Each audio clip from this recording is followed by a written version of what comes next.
xiriirka ciyaaraha fudud ee Soomaaliland oo kaashanaya wasaaradda dhalinyarada iyo ciyaaraha Soomaaliland ayaa abaalmarino guddoonsiye kaalmihii ugu fiicnaa ee tartankii orodada ee degmooyinka caasimadda Hargeysa waxaana madashii lagu guddoonsiinaya abaalmarinahan goobjoog ka agaasimaha waaxda ciyaaraha ee wasaaradda dhalinyarada iyo ciyaaraha gudoomiyaha xiriirka ciyaaraha fudud ee Soomaaliland iyo marti sharaf kale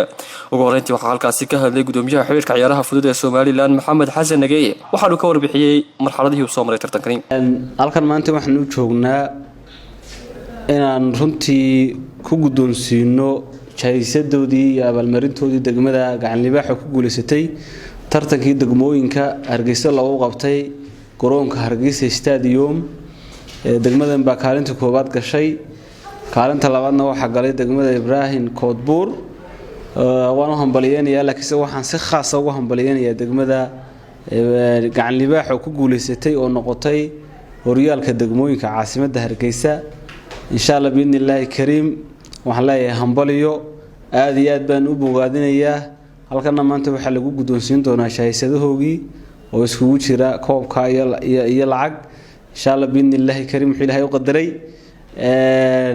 مركا كحريرهان وحرجين وحرنتي عن الدنيا جمهورية الصومال لان ugu baaqayna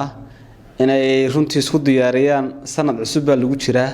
tartankii degmooyinka oo la qaban doona insha Allah sanadka cusub tartamo kale oo wadada ah tartamo laamida ka dhacay waa la qabanaya horyaalkii baa la qabanaya intaba qofkii u diyaar ah inuu ka soo qayb galo uu yimaado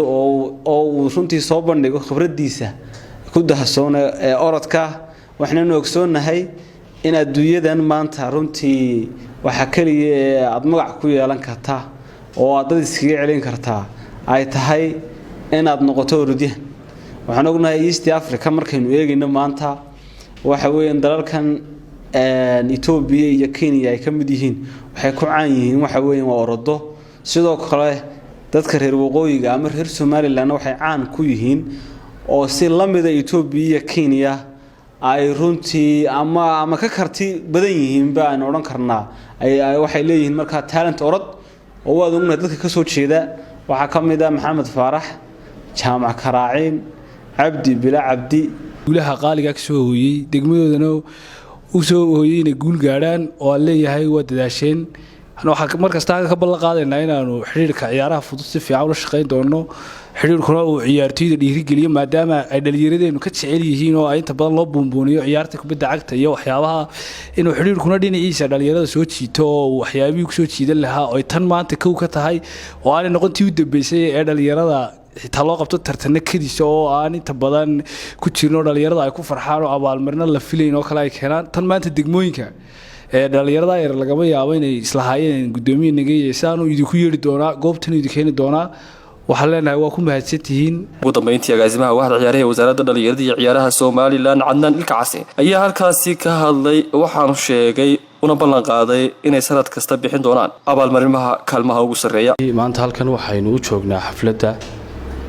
guddoonsiinta kaalmaha guuleystayaasha kaalmaha koobaad ee tartankii koobka degmooyinka runtii ka wasaarad ahaan aad iyo aad baan ugu faraxsanahay inaan insha Allah tartankaasi qurux badan ugu soo dhamaaday maanta halkan u joogno abaalmarintiisii waxaan halkan aad ugu hambalyeynaya guuleystayaashii ka socday degmada gacan libaax ee kaalinta koobaad galay runtii waxa ka wasaarad ahaan naga go'an inaanu sanad walba qabanno tartanka degmooyinka oo insha Allah aanu noqonin tartankii u dambeeyay ee insha Allah aanu sanadkan cusub ee hadda aynu ku guda jirnana aanu insha Allah bilaabayno inaanu dardar gelino sida aanu gaarsiin lahayn koobka degmooyinka sida horyaalada oo kale runtii halka waxaan aad iyo aad uga mahadcelinayaa wasiirka wasaaradda dhalinyarada iyo ciyaaraha Cabdirashiid Xaji Ducaale Qambi agaasimaha guud Cabdirashiid Aydiid Yaasiin oo runtii ay ka go'an tahay inay mar walba kor u qaadaan ciyaaraha kala duwan ee dalka haday noqoto ciyaaraha fudud iyo ciyaaraha kubadda cagta iyo koleygaba ka wasaarad ahaan